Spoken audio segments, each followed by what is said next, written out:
So mga kuys, good morning! Welcome back again dito sa ating YouTube channel. At syempre sa ating Facebook page, huwag niyo kalimutang mag-follow.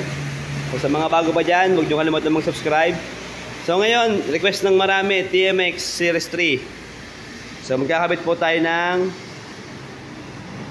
right handle switch. So dahil wala pang tayo ng ilaw, si TMX 125. So ngayon, kakabitan natin. So yung headlight lang yung ating lalagyan. So ngayon sa ating video mga kuys, kailangan nating magbukas nung headlight. Dahil nasa likod dito yung ating wiring. So dahil itong motor na to, TMX 125, napundi agad yung ilaw niya. Ayan, wala siyang headlight. High-low. Park light lang yung naiwan sa kanya. So dahil sa vibration at laging buhay. So ngayon naman, papakita ko sa inyo paano siya lagyan ng switch, no? And then, yung bumbilya, papalitan natin yan ng bago.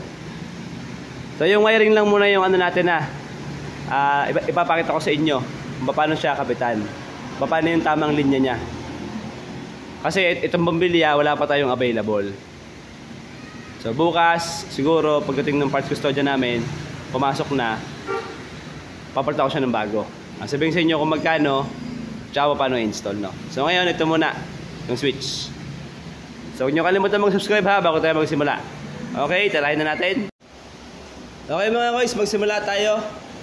So ito nga pala yung nabili kong right handle switch. So series 1 siya. Replacement lang to mga guys. So dahil madami nagre-request tutorial sa series 3, kailangan mapatay yung ilaw, lagi kasing buhay. So ito na, request nyo.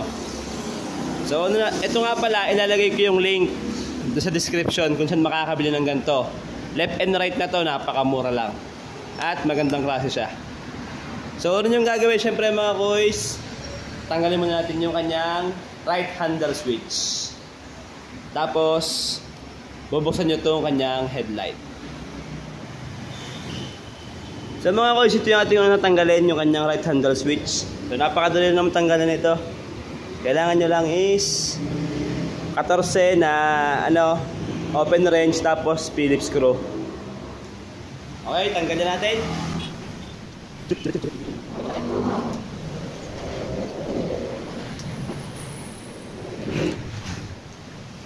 Tanggalin nyo yung pagkakasabit. Yun. Tapos 14.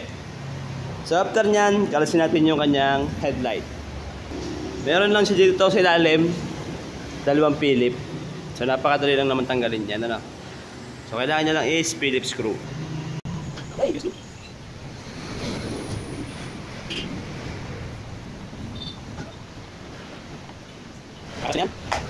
So pag ganito, series 3, kalasin nyo muna itong socket.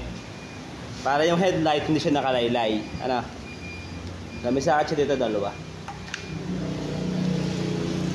Tapos yung headlight, isecure nyo muna para hindi siya mabasag. So dito sa ating wiring sa likod ng headlight, hanapin nyo lang yung ating wire ng starter. So ito yung wire ng ating starter. So gagamitin natin yan mamaya.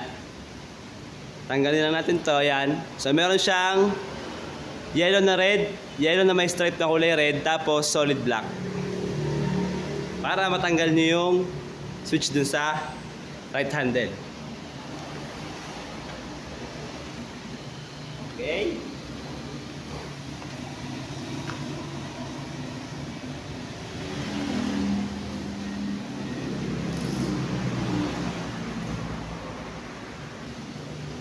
So mga guys, ito na yung ating right handle switch. So itong socket na to, puputulin na natin yan. And then, idudutong natin yan dun sa ating bagong right handle switch para i-stack pa rin yung socket na ikakabit natin dito. Okay?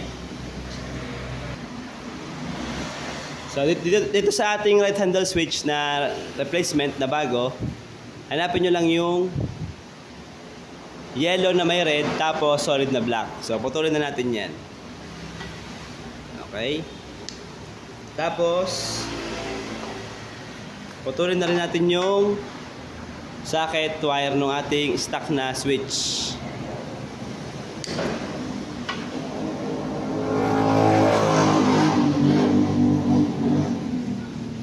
And then, idugtong nyo lang siya dito. Yan. Color-coded siya, hindi kayo malilito. So, kailangan nyo lang siyang idugtong dyan. So, ito na mga koys. Naidugtong ko na yung ating original na socket dun sa ating bagong wire na right handle switch. So, ito siya. So, yung black na yan, ito na yung magiging supply ng ating right handle switch. And the next is yung ating papuntang headlight. So, ito yung ating blue na merong stripe na kulay white. So, dito sa ating socket, sa ating harness, hanapin nyo lang yung blue na merong stripe na kulay white. So, hanapin nyo yung brown socket. Ito siya.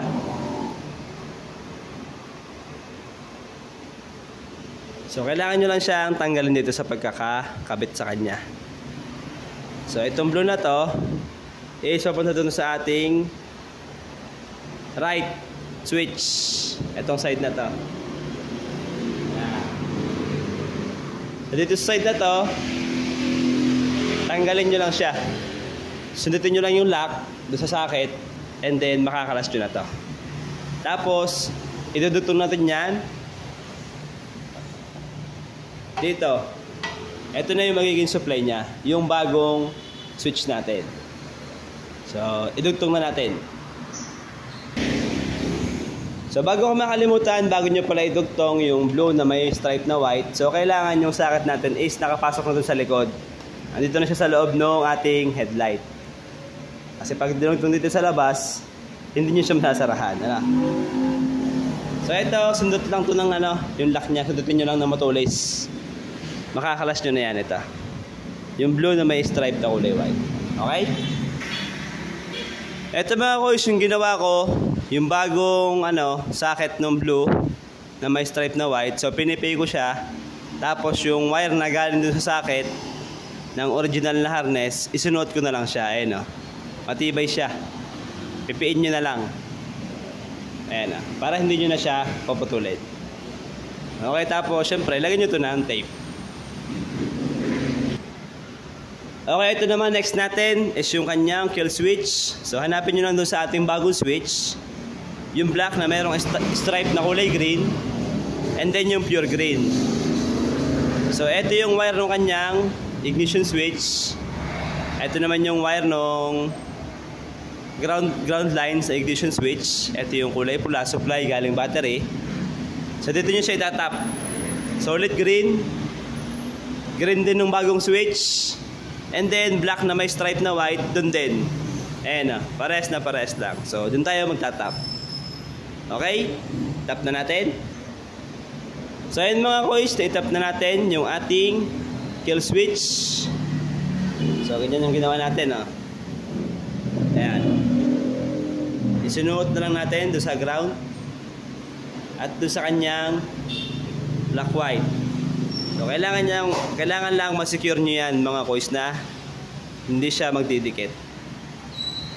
And then, ito yung ating starter na ikabit ko na rin. So, testingin muna natin.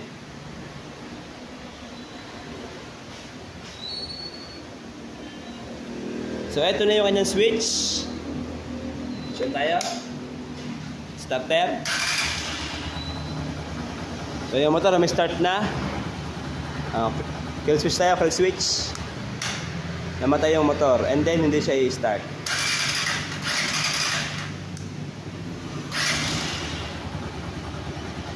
And then, next natin yung kanyang ilaw. Yung park light naman niya. So, yung park light, ito lang yung nasa unahan yung ating lalagyan ng switch. Papakita ko lang sa inyo kung paano. Okay? Ayan natin. Alright. So mga koys, ito na yung huling wire dito sa ating bagong socket. Sa ating bagong switch. So ito yung kanyang kulay brown, which is papunta yan sa ating park light.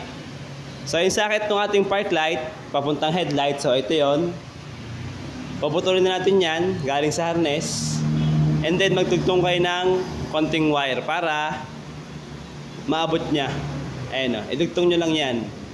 So ito mga koys, yung sa unahan lang na park light yung mamamatay. Yung sa hulihan, hayaan nyo ng bukas yung sa ulihan para may pinupuntahan pa rin yung charging system natin. Para maiwasan natin yung pagkasunog ng mga wire dun sa may stator. At pagkasira ng ating regulator. Ano? So ngayon, ikakabit natin yung headlight. Atin muna siyang i-organize ng ayos. Tapos, testingin natin. Okay? Alright mga koys, nailagay na natin yung ating right handle switch na bago. So TMX 125 Series 3. Testingin muna natin. Switch on. Starter.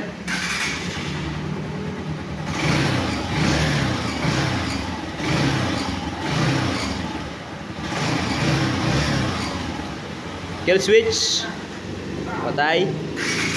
Hindi siya i-start. So, yung ating switch ng park light. So, tingnan naman natin. Wala siyang park light.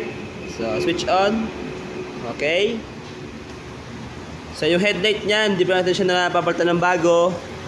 So, i-hintayin ko pa na bumalik yung ating parts custodian bukas. Papalitan natin siya ng headlight. So, yun lang mga koys. Sana na sundan nyo yung ating wiring. So, ito. Nasa description po yung link kung saan makakabili ng gantong switch. Para din na po laging buhay yung ilaw nyo. Peace out.